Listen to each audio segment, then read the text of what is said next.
It was late October when I decided to take a solo trip into the forest. Life in the city had become unbearably loud, both outside and inside my head. Deadlines, constant notifications, people everywhere. I needed silence, real silence, the kind you only get when the trees surround you and the sky above is unpolluted by anything other than stars. I found the cabin through a forum post, of all places. Some guy named Darren had listed it as perfect for writers or loners who need to unplug. It was old, nestled deep in a dense part of the forest, about a 2-hour hike from the nearest dirt road. The post said there was no electricity, no running water, but a working fireplace and a stocked pantry. Something about the simplicity of it drew me in immediately. When I reached the trailhead, the sun was starting to dip behind the trees.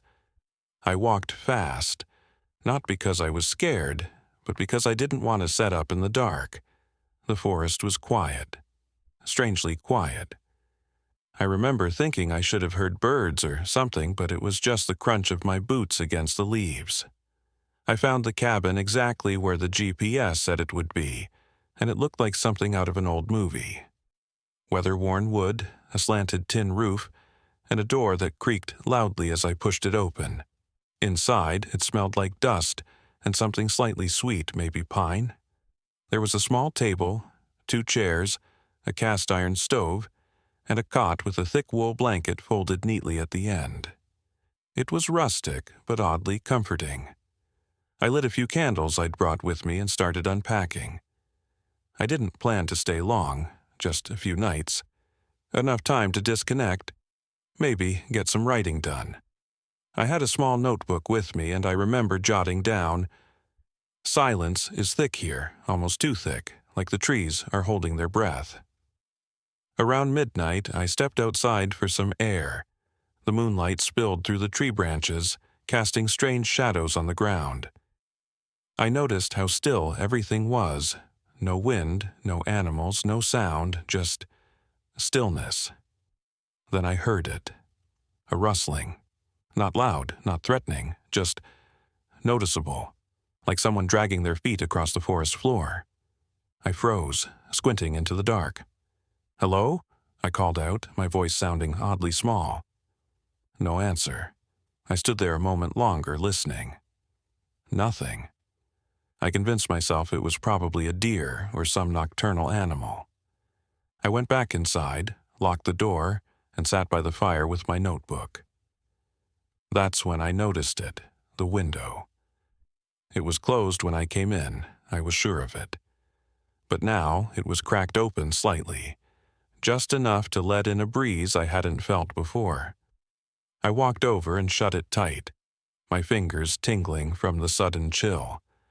Then I saw something on the windowsill, a small, smudged handprint. Too small for an adult. It hadn't been there earlier. I stared at it for a long moment, my mind scrambling for logical explanations. Maybe I missed it when I arrived. Maybe it was old. Maybe, just maybe, I was more tired than I realized. I decided to ignore it, crawl into the cot, and try to sleep. But as I lay there, eyes wide open in the dim candlelight, I couldn't shake the feeling that I wasn't alone, not in the forest, not in the cabin, not even in my own thoughts. I didn't sleep much that first night. Every creak of the wood, every whisper of wind against the cabin's walls jolted me back to full alertness. The kind of alertness that makes you feel like prey, even when you tell yourself there's nothing there.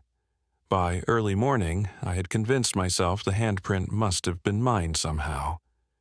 Maybe I touched the window while unpacking. Maybe the smudge was from the outside, left by some kid years ago. I pushed the thought down and went out to gather some firewood, trying to act like everything was fine. But it wasn't. As I stepped outside, I noticed something odd. The path I'd taken the evening before was different. The footprints, my footprints, were still there, leading to the cabin. But now, there were other tracks alongside mine, smaller, lighter, and they weren't leading toward the cabin. They were circling it. I crouched down and stared at them, my breath misting in the morning air.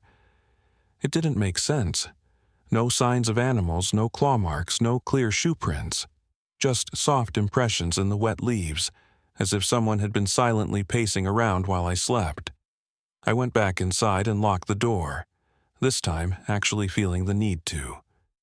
I told myself I was overthinking it, that the isolation was making me see things, but the more I tried to write, the more uneasy I felt. My pen shook slightly as I scribbled down my thoughts. I'm not sure I came here alone. Or rather, I'm not sure I'm still alone. That night it escalated. Around 1:13 a.m.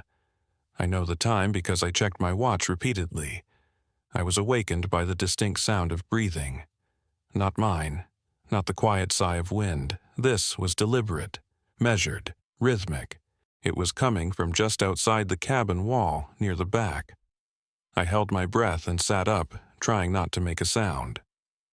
The fire had died down to embers, and the room was bathed in a dim orange glow. The breathing continued. Slow. Inhale, pause, exhale, then scraping. Not violent, just fingers maybe, dragging slowly along the wooden boards, from one side of the wall to the other. I reached for my flashlight and clicked it on, but it flickered and died immediately. The batteries were fresh. I had checked them. The only light now was from the fire. I stayed still, trying to convince myself to stay calm. Then something slammed against the back door. Not a knock, a slam.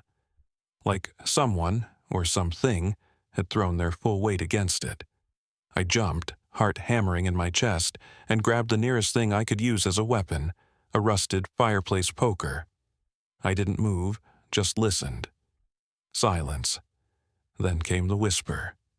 I swear, on everything I know, I heard a voice from just outside say, "You're not supposed to be here." It was quiet, but clear, a child's voice, not threatening, almost sad. I backed away from the door slowly, my hand gripping the poker tighter than necessary. I didn't sleep at all that night. I sat in the corner of the cabin, eyes fixed on every shadow that moved even slightly. By dawn, things had gone still again.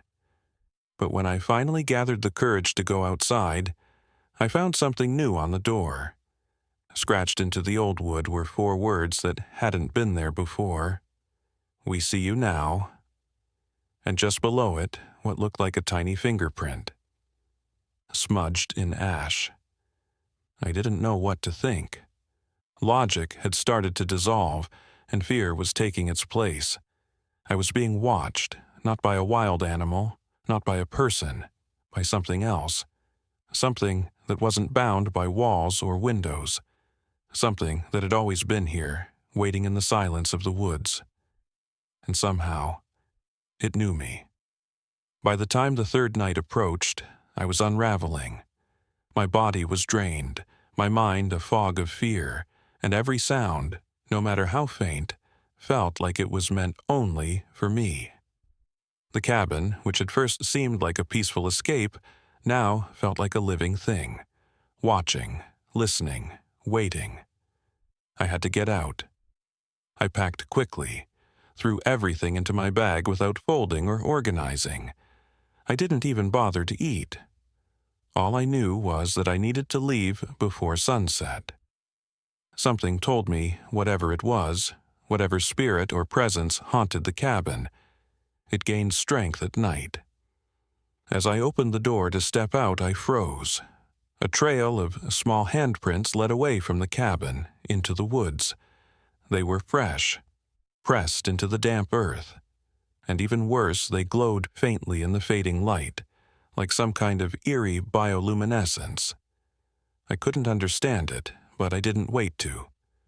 I turned the other way and ran. I didn't follow the original path. I couldn't even see it anymore. Somehow, the forest felt rearranged. Every tree looked the same. Every direction seemed wrong. My GPS had no signal. The compass on my backpack kept spinning.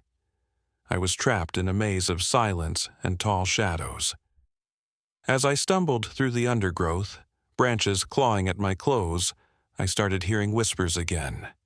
Dozens of them, surrounding me, faint and overlapping. Some laughed, some cried, some simply repeated my name. I shouted, begged whatever was out there to let me go. I told it I was sorry for coming. Sorry for disturbing whatever I wasn't supposed to see. That's when the fog rolled in, thick, cold, and unnatural. It poured through the trees like smoke, swallowing everything in its path. My breath caught in my throat. I couldn't see more than a foot in front of me. Then I saw her, a little girl standing still beneath a gnarled tree, dressed in old-fashioned clothes, hair in 2 long braids. Her face was pale, her eyes pitch black, not evil, not angry, just hollow, like looking into something that had forgotten what it meant to be human. She raised a hand and pointed behind me. Slowly, I turned. There was the cabin. I had somehow circled back. That's when I knew. I wasn't just being haunted. I was being claimed. The forest, the cabin, the entity. They had chosen me, and they weren't going to let me leave unless I gave them something in return. I fell to my knees, shaking. I took out my notebook, my last connection to the world I came from, and began to write.